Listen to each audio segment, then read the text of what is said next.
With the advent of Theosophy in the 19th century, the idea of the masters was first given out to humanity, primarily for the West. In the East, the idea of the masters or the rishis and the great yogis was known for many, many ages. But in the West, the idea of these great beings who had achieved great success in a spiritual aspect had not been known. So what I want to do today is talk about these masters.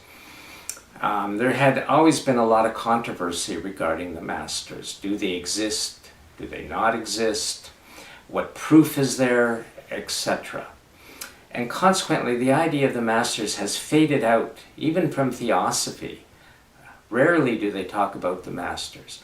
And then later, with the development of the books that were given out by Alice A. Bailey, especially in Letters in Occult Meditation, the Master DK talked a great deal about the masters to revive interest again in the masters. But still, even in talks and literature that came later, you find very little about the masters, or you find the opposite, where people or aspirants, even in good faith, give a very wrong impression of the masters, making them as if they're readily available, which they're not. So, in my little talk, I'm going to refer to my book, Living on the Inner Edge. In that book, I mentioned that in 1978, our group, a small group of about 10 people, experienced the master, one of the masters. First, my teacher, in a dream, was given a word of power by the Master Rakasi. We were very surprised. He was surprised because the Master Rakasi is considered a Western master, and yet he was given a mantram, which is a Tibetan mantram. It was not the words of the mantram that was so important, but the Master Rakasi connected my teacher to the inner ashram of the master through a particular tune and a link of Shakti. This is when you enter the esoteric. Then our teacher went about teaching his students, which I mentioned are only about 10, this esoteric mantra, which then linked the group to the inner ashram. I try and use, I think I used the analogy in my book, anybody can chant a mantram. There are many mantrams out there, whether it's Om Mani Padme Hum, or Om Namo Shivaya, or Hare Krishna mantram, or the Gyatra, like Om Bhu Bhur Swa Tat Savitur Varanyam. They are all beautiful, beautiful mantram. But being connected to one of the masters on the inner planes makes a huge difference. One is if you have a fan and you turn the blades with your hand, you'll get a little bit of a breeze. That's what it's like if you chant on your own. But if you're connected to one of the masters, it's like the fan is plugged in and it's constantly turning and there's a breeze. But that creates a number of difficulties, you might say, because in order to chant an esoteric mantram, you have to be able to center in your center of awareness, or what they call swarupa, your inner being, the essential self, or the spiritual man versus the personality. The personality may enjoy chanting mantrams and feel good and happy, but it's not the same as when you center in your center of awareness. So when our teacher started to teach us, we were learning as a group to be able to center. Thus, it was very hard to chant this particular mantram because the tune is so unusual. My teacher, fortunately, which we called RN, was musical, so he could carry a tune. And he was able to remember from the dream the tune. For more details, you can read my book, because it goes into detail of his dream experience and what happened. Later, my teacher, as being the kind of individual he was, he liked to analyze things very deeply.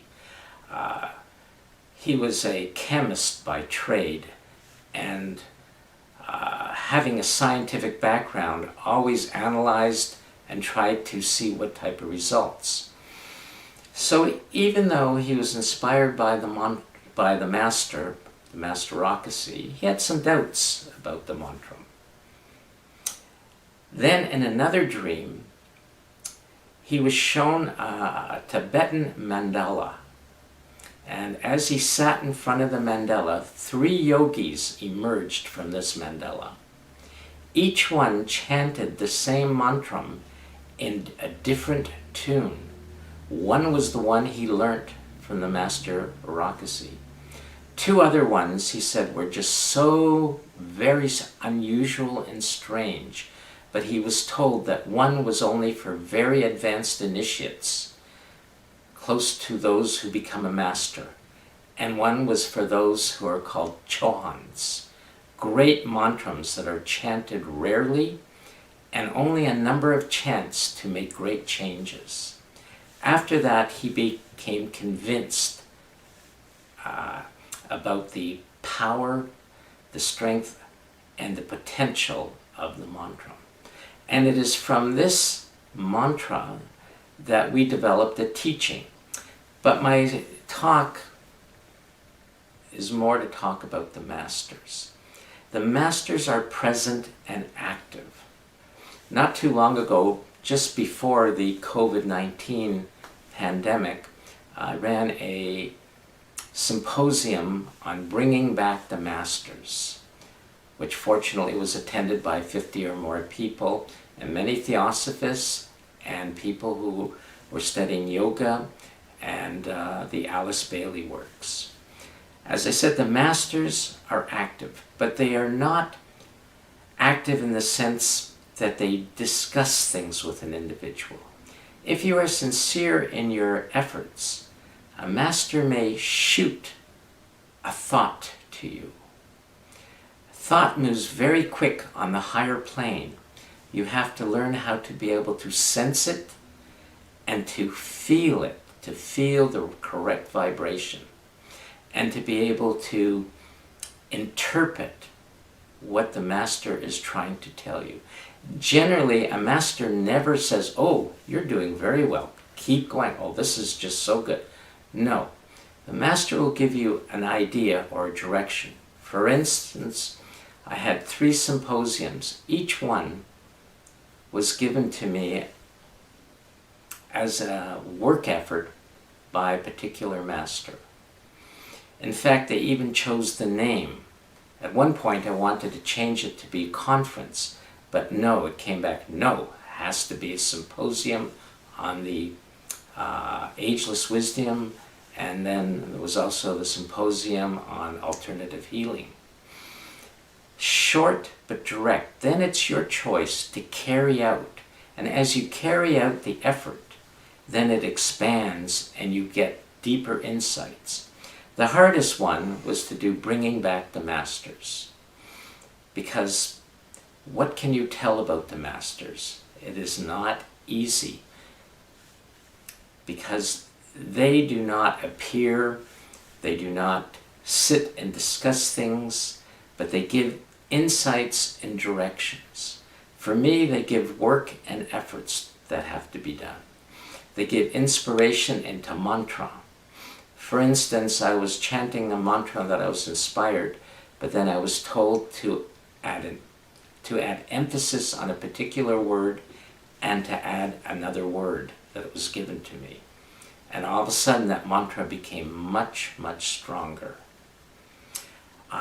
So they are short. The other thing in my inspirations from the masters, if I'm making a mistake, I'll get something like "stop that" or "no."